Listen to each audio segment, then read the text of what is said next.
Tranquilo, sejam muito bem-vindos ao canal. Hoje a gente vai falar de Mercedes-Benz C200 da geração W204, que tem essa linda carroceria. E antes de tudo, peço para vocês, deixe o like, compartilhe esse vídeo e deixe seu comentário caso você tenha alguma experiência ou queira saber alguma curiosidade específica em relação a esta máquina aqui. Para começar, esse carro aqui, ele já foi meu alguns anos atrás, inclusive foi o primeiro carro importado alemão que eu tive e assim, um espetáculo, tá? E depois eu conto para vocês melhor por que ele tá aqui de volta. Esse vídeo aqui é para falar os problemas que eu já tive, o que eu já fiz nesse carro de melhorias, pontos positivos e negativos também de se ter um carro importado com essa idade e com essas características mecânicas, coisas exclusivas dele. Então, tanto é que quem é mais antigo, me acompanha já há alguns anos, sabe que tem alguns vídeos lá de trás, aqui nesse canal mesmo, que mostram vários desses carros que eu estou falando para vocês aí. Eu não falei em sequência, tá? Tem muito carro que eu posso estar esquecendo o nome aqui, o Voyage, o Clio, mas tem vídeo de todos aí. E na época, era engraçado que eu não gravava para divulgar YouTube, nem trabalhava com carros, apesar de já ter trabalhado antes. Não reparem na diferença, tá, da minha fala, da minha voz lá nos vídeos mais antigos, porque eu gravava simplesmente por hobby ali, para guardar os vídeos e assistir daqui a alguns anos. Hoje a gente está fazendo aqui um vídeo um pouco mais elaborado, um pouco mais detalhado, justamente porque a coisa evoluiu. Hoje eu trabalho envolvido no mundo dos carros, o que é muito legal, e eu agradeço vocês também por isso. Mas é isso aí, vamos lá, vamos falar dessa máquina aqui. E aproveitando, eu estou testando hoje, estreando o novo microfone que a gente investiu para ter maior qualidade no nosso conteúdo geral aqui. Então vamos falar desse carro aqui, eu vou pegar o celular na mão e mostrar alguns detalhes específicos para vocês. Da geração W204, esse carro com essa carroceria ele chegou em meados de 2007. Ele não tinha ainda esse facelift, né? Então tinha um farol, um capô com um recorte diferente aqui, era um farol mais quadradinho, mais simples também. O desenho da grade era diferente, era um pouco mais simples e os para-choques eram menos volumosos. Essa cara aqui, esse facelift, ele é de 2011 em diante. Então ele não tinha essa saia aqui um pouco mais alongada, mais quadrada para fora. Não tinha essa saia lateral também. E não tinha esse para-choque mais volumoso com esse extrator aqui e nem esses volumes laterais, tá? Então esse aqui é um facelift de 2011 que, na minha opinião, é muito bonito. Eu acho que ficou na medida para o carro, era a atualização que a carroceria precisava e deu um peso a mais visual para o carro. Então algo que ficou assim muito na medida. Eu vou falar para vocês algumas coisas que eu gosto nesse carro aqui. E vou falar para vocês também alguns problemas que eu tive. O que eu gosto nesse carro aqui, principalmente tirando todo o aspecto visual que eu já falei, é a cor. Esse azul escuro é bem bonito. Ele é uma cor muito clássica. Eu gosto de carro com cores escuras, tanto é que o meu Passat ali também é preto. Eu adoro carro sempre preto, eu acho sóbrio, eu acho elegante. Então é uma coisa pessoal minha já desde sempre. Então, se eu posso escolher, sempre será um carro com cor escura. Tá? E no caso aqui dessa Mercedes, eu acho um espetáculo. Dependendo da iluminação ou da falta de iluminação à noite, né, ele se passa por um carro preto também, o que torna ele bastante elegante. Então, eu não sou chegado em carro prata, já tive, tá? Mas era algo assim que não me deixava tão animado, não dava aquela empolgação de olhar para trás quando você estaciona o carro. Agora o carro com cor escura eu acho maravilhoso. Pode ser azul escuro, preto, verde escuro, cinza escuro.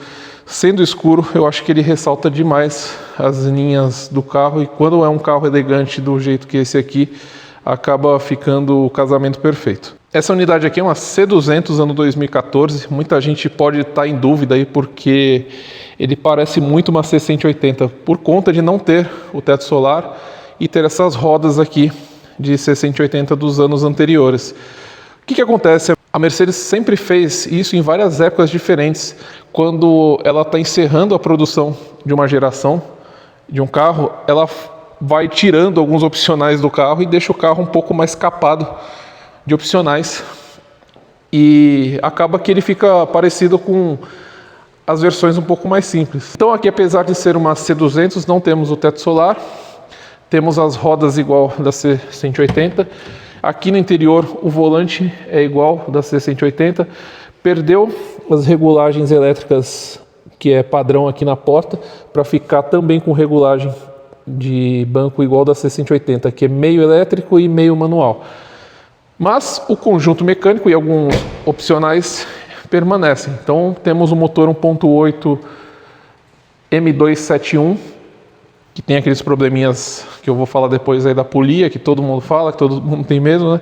Aqui temos o farol inteligente da Mercedes. Tá? Esse farol é muito legal. Inclusive é uma das coisas que eu sinto saudades em vários outros carros que eu dirijo e outros carros que eu tive também.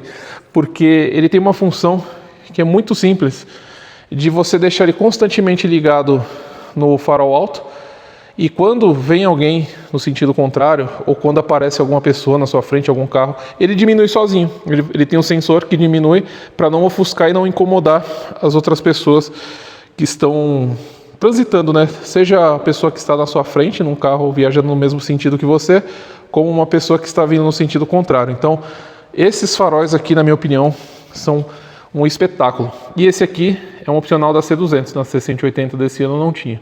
Aqui dentro ele tem uma função, quando você está manobrando o carro, você vira para a esquerda, vira para a direita, ele acende uma luz aqui correspondente ao lado, para ajudar na iluminação da manobra. Tá? Aqui embaixo ele tem os LEDs diurnos, dos dois lados. No caso do meu aqui, tem um dos lados aqui que ele está falhando um pouquinho, então eu estou deixando ele apagado até comprar o outro chegar e deixar completinho para ficar acesinho também, porque fica muito bonito. As rodas, elas não são assim de fábrica. Eu pedi para fazer uma diamantação dela, né? Então ela era prata, serviço de diamantação, e deixando o fundo preto. Eu achei que ficou bem legal. Esse carro aqui, se eu ficar com ele por mais um tempo, pretendo trocar essas rodas aqui, colocar umas rodas aro 18 da C63, porque eu acho linda essa carroceria aqui com aquelas rodas da C63, ou até mesmo a roda da CLA 45 AMG, que deixa um pouco mais encorpado a questão da caixa de roda. Aqui vocês podem ver que ela já é bonita desse jeito, tá? Mas tem um espaço ali. Esse carro ele fica mais encorpado, né, com uma roda aro 18, no máximo aro 19, tá? Mas uma 18 com perfil mediano, não tão baixo, já fica bem confortável. Uma coisa interessante das Mercedes, você pode ver que todas elas, quando você esterça, a roda ela tende a ficar um pouco inclinada para dentro. Isso aqui não é defeito, não é problema, não é nada. Isso aqui é uma característica técnica do carro. Então a geometria da suspensão desse carro aqui ela é bem trabalhada para um acerto dinâmico muito afiado. O que acaba que quando você esterça o carro, você percebe que a roda ela fica um pouco deitada para dentro. Muito bonito. Acaba sendo um charme do carro também. Tem gente que pergunta se é assim mesmo, se está com problema, se está com defeito, mas não, é desse jeito mesmo, está tudo certinho aqui. Outra coisa que eu gosto bastante é a posição de dirigir dos carros alemães. É uma posição de dirigir bem baixa, bem confortável também, você fica muitas horas tranquilo aqui viajando. Eu fui para o Rio de Janeiro com ela alguns anos atrás e a viagem foi muito tranquila, é um espetáculo, o carro é super no chão e a estadia dentro da cabine é maravilhosa durante períodos longos de viagem.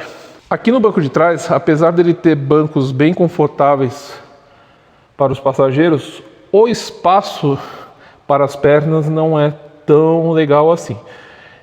É característico da época, as plataformas não eram tão grandes, então você pega todos os concorrentes, acaba sendo unânime ali, todos são assim, tá? Não aproveita muito. Por exemplo, se eu sentar aqui atrás eu fico esbarrando o joelho no banco dianteiro. Eu tenho 1,87, então eu gosto de andar com o banco bem para trás, o volante todo recuado e bem para baixo também. Isso aí acaba prejudicando um pouco. Se você anda um pouco mais encolhido com o banco mais alto, a condição aqui atrás melhora. E relembrando, né, aquela questão, não é porque não é espaçoso que não é confortável. Na frente é muito confortável, atrás ele é bastante confortável também, a inclinação dos bancos, o espaço para a cabeça, só fica devendo um pouco no espaço para as pernas. O ideal aqui é viajar com 4 pessoas, aí sim é conforto total. Outra coisa que é muito legal nesse carro aqui, nos facelift dessa geração, é o painel. Muita gente prefere o painel anterior, só que eu gosto desse layout aqui. Então aqui a gente tem uma pegada um pouco digital, misturando com analógico. Aqui a multimídia ela é colocada, é uma Pioneer com CarPlay, Android Auto. E aqui é onde ele denuncia um pouco da idade, né? A gente tem bastante botões físicos com números aqui, mas também acaba se tornando um charme, tá? Acabamento, material utilizado na cabine é muito bom. Então os encaixes, não tem rebarba, nada. É tudo muito bem feito e com isolamento acústico bem legal. Você dirige carro zero hoje, não tem a qualidade construtiva que tem uma Mercedes dessa época aqui. Tá, o câmbio 7G-Tronic, ele tem esse engate curioso aqui, tá? O pessoal fala, nossa, mas é meio difícil, tal. Depois que você se acostuma, ó, você pega e joga direto, tá? Não precisa ficar indo uma posição por uma. Você consegue jogar direto e fica tranquilo. Ele tá avisando aqui por conta que eu deixei a porta aberta, tá? Eu vou fazer aqui com a porta fechada, ó. Tranquilo, aí eu vou colocar para ré, tranquilo também. Agora eu vou voltar pro P, só ir com tranquilidade. Então ele tem esse trilho aqui, esse caminho, mas é bem tranquilo de manusear, certo? Aqui dentro é tudo iluminado, né? Aproveitando que as luzes apagaram, tá? O conforto, a posição de passageiro, mesma coisa aqui para quem é motorista, né? Bem baixinho, bem dinâmico e bem confortável. Vamos falar um pouquinho de espaço útil também no porta-malas. Então, para você que vai fazer uma viagem, ele é bem tranquilo, é bem espaçoso. Lá é um espaço bem distribuído. Ele tem a quinta roda no mesmo padrão das rodas que estão no carro. Bateria auxiliar aqui, tem um espaço para guardar coisas aqui, certo? O acabamento é sempre muito bem feito, não tem nada que fica batendo, nada que fique aparecendo lata, certo? O isolamento acústico também aqui na parte de trás é muito legal, tá? Uma coisa que acaba pegando um pouquinho no quesito manutenção é o seguinte, as rodas de trás ela tem a tala diferente das rodas da frente. Eu vou mostrar para vocês aqui na prática, tá? Eu já peguei o carro assim, que existe uma forma de se resolver. Não é a mais bonita aos olhos, mas funciona. Então ele está com o pneu 245/40/17 aqui atrás e ele está com a mesma medida de pneu 245/40/17 na frente. Você pode ver que por conta dessa roda aqui ser mais estreita, o pneu ele fica um pouquinho mais bolachudo aqui para fora, enquanto lá na roda traseira ele fica mais rente. Só que assim, dá para usar, tranquilo. Já veio assim, eu acabei não mexendo. Tá? Então, quando for trocar pneu, alguma coisa do tipo, provavelmente eu vou trocar as rodas também, como eu havia falado, né? Então, colocar uma roda maior para dar uma encorpada no visual do carro. Agora vamos falar dos problemas que eu já tive com esse carro aqui. Assim que eu peguei, a gente faz aquela revisão básica, né? Ele estava num estado de conservação muito bom. Peguei ele aproximadamente com mais de 90 mil quilômetros e ele tinha manutenções realizadas na concessionária até a casa dos 70 mil. Depois foram feitas as básicas em mecânicos externos de confiança e assim continuou, né? Para quem não sabe, eu trabalho com consultoria automotiva, tenho acesso à oficina, eu mesmo mexo em muitas coisas no carro, eu sou mecânico também, tenho alguns anos de experiência, então para mim ter um carro desse aqui não é nenhum bicho de sete cabeças. Pode ser diferente para você, que não entenda muito, que tenha que depender de um profissional para mexer, tenha que selecionar um profissional de confiança. Aqui no caso, o caminho das pedras é um pouco menos complicado para mim. Então vamos lá, tive problema nele nas bobinas. As bobinas eu troquei logo de cara, bobinas, velas, e teve um problema que foi o mais grave, a bomba de alta. Depois, se vocês quiserem dar uma pesquisada por curiosidade aí, tem bomba de alta anunciada por R$8.000, 9 mil, tem até de R$12.000 para este motor M271. Então a gente teve que ter um pouquinho de paciência, esperar chegar uma bomba de alta de fora para poder substituir com qualidade, né, e deixar tudo zeradinho. Ah, mas esse carro costuma dar pau de bomba de alta? Pior que não. tá? É muito difícil dar pau na bomba de alta, mas aconteceu por conta do nosso combustível, né? Brasileiro. Eu só uso Podium aqui. Tá? Eu uso Podium ou V-Power Race, uma das duas. Quando não tem nenhuma das duas, vamos de Octa Pro, da Ipiranga. Mas esse carro aqui só roda com gasolina de alta octanagem, justamente para manter o padrão de qualidade, para a gente não ter problema futuro aí. Tanto é que o carro fica mais econômico, fica desempenhando muito melhor também. Então, assim, se você está querendo comprar um carro desse aqui, cara, segue essas dicas aí, essas recomendações, porque é sinônimo de sucesso. Eu não tenho problema com nada com esse carro aqui. Esse carro está com 115 mil quilômetros agora, a gente está falando de 20 mil, mais de 20 mil quilômetros rodados aí, somente com esses problemas pontuais que eu falei para vocês. A bomba de alta, porque não deu problema na minha mão, porque o carro já tinha uma história, né? Já tinha alguns anos de uso, já tinha bastante quilometragem, né? Considerando o padrão brasileiro que o público gosta. Tinha algumas manutenções a serem feitas, no caso das bobinas e das velas. Troca de óleo de motor, eu só utilizo Motul 8100 em fabricação no exterior, por conta que aqui no Brasil, né, os óleos fabricados aqui eles têm 20% de material reaproveitado, né, de óleo reciclado. Então eu não gosto, eu acabo pegando óleo com fabricação no exterior por conta desse detalhe aí. Tá, mas isso é coisa minha, eu vejo na prática aqui algumas coisas técnicas também. Mesmo padrão que eu sigo aqui, eu sigo também aqui no Passat CC para manter, né, o carro da melhor forma possível. Tá? Dá uma olhadinha rápida aqui na máquina e a gente já volta para a Mercedes.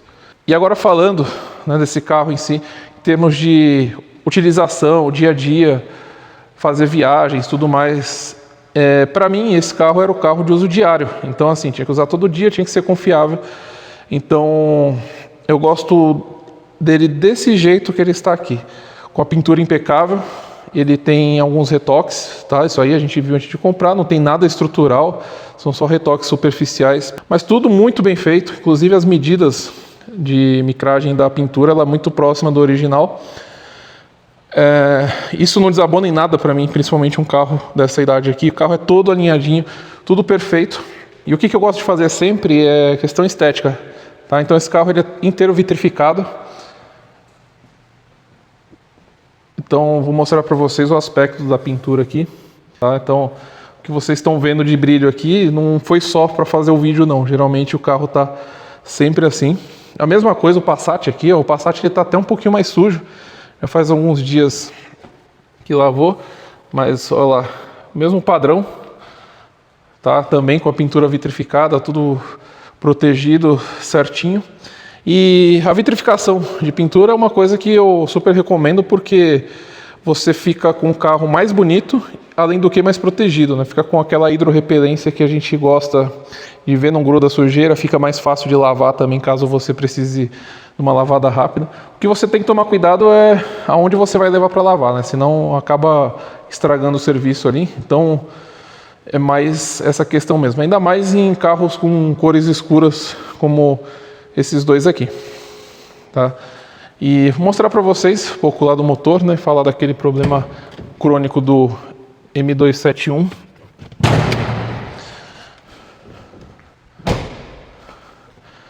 Deixa eu abrir aqui. Ó, esse capô é muito legal, seguindo a tradição Mercedes ainda. Ele abre normal, né? Mas se eu quiser abrir no modo manutenção, como ele fica, 90 graus. Fica até bonito de ver, né? Assim, ela bem interessante, bem característico de Mercedes de muitos anos atrás. Tanto é que as novas até pararam com isso, né? Até isso eles quebraram a tradição. Motor M271, probleminha crônico das polinhas do comando de válvulas. É um problema que foi muito caro de resolver. Hoje em dia você consegue resolver com 6, 7 mil reais de forma... Vamos colocar definitiva, tá? Porque a gente acompanha vários casos aqui e a pessoa que fez nunca mais teve problema. E eu tô falando de carro com mais de 200, 250 mil quilômetros. Esse carro aqui, ele tem 115 mil quilômetros agora, ele aparenta ter muito menos. Tá? Ele aparenta, se você falar que ele tem 50, 60, passa, porque realmente é muito novo. Tá bem novo mesmo. tanto na parte exterior, quanto na parte interior, quanto na conservação geral do cofre aqui, todas as peças, e ó que ele nem está tão limpo assim. Voltando a falar do problema crônico do M271, é um problema que, dependendo do profissional que você for levar, ele vai meio que te desanimar, vai condenar o carro, vai falar que você não pode pegar um carro desse de jeito nenhum, vai falar que não compensa em relação ao valor de mercado do próprio carro, porque se seguir o padrão da concessionária, você vai gastar uns 20, 25 mil reais para arrumar um problema que o carro está andando, mas está apenas fazendo um barulho ali por conta do erro de sincronismo das polias do comando. E sendo que com 6, 7 mil reais hoje tem solução no mercado e você consegue desfrutar de um carro desses aqui, que na minha opinião 6, 7 mil reais para uma Mercedes-Benz, para uma manutenção corretiva que provavelmente não vai dar problema de novo, é super aceitável. Tá? Esse carro aqui, ele é a última leva de 2014, esse não tem sintoma de problema nenhum. Quando a gente pegou, ele nunca deu sintoma, nunca fez barulho de nada, tá tudo certinho, tá um espetáculo de se andar. Tanto é que eu fiz um outro vídeo dele aí, até mudando um pouquinho de assunto, falando de upgrades, né? Esse carro aqui, uma das coisas que eu não gosto nele é a resposta de pedal e a velocidade das trocas de marcha do câmbio. São bem lentas e por conta disso, né, é muito voltado ao conforto, é muito voltado a uma condução mais madura, vamos dizer assim, né? Uma pessoa mais de idade dirigindo esse carro, ela não sente tanto isso que eu estou falando. Agora a gente que gosta um pouquinho de performance sente que o câmbio e o pedal eles são um pouquinho mais lentos. Então fizemos a reprogramação dele, tá? Ele tem uma reprogramação de injeção, tiramos o delay de pedal, mexemos também, além de mexer um pouquinho no mapa, pressão de turbina, também no sistema de injeção, né? Ele empurrando um pouco mais de combustível, um pouco mais de ar para dentro dele, sem prejudicar nada. É uma modificação muito leve apenas para tirar o delay de pedal e dar mais resposta, e dar uma resposta mais esportiva para esse carro, que tem uma carroceria que tem uma dinâmica de performance muito legal. Então é um carro que aponta demais, justamente por conta daquele fator que eu disse do ajuste de suspensão dianteiro, traseiro, além da tração traseira também, que faz o carro apontar muito bem. As trocas de marcha dessa unidade aqui são mais rápidas e o carro ele tem uma resposta mais rápida também, tanto de pedal quanto de motor. Ficou um espetáculo. Quem quiser ver o outro vídeo aí, tem eu mostrando o 0 a 100 dele, dando uma volta nele também. E é isso, tá, pessoal? Se vocês querem uma Mercedes-Benz hoje em dia, né, putz, a gente tá aí falando de um carro de mais de 10 anos de uso, que é importado, que tudo é mais difícil de mexer. Realmente. Tá, eu concordo com você, é um carro importado, é um carro que não é para qualquer um. Então, assim, você tem que saber onde está se metendo. Hoje é fácil de comprar, mas para manter, a história é um pouco diferente. Então, o custo de manutenção não chega a ser proibitivo por conta que nós temos a internet e nós temos muitos meios de comprar a peça e trazer de fora hoje em dia, o que era diferente de alguns anos atrás. Só que, mesmo assim, se você comparar com um carro nacional, vai ser mais caro e consideravelmente mais caro. Então é aí que é o ponto que pode dividir você. Às vezes você tem até condição, mas não gosta de gastar dinheiro com carro. Então pode ser que não encaixe para você.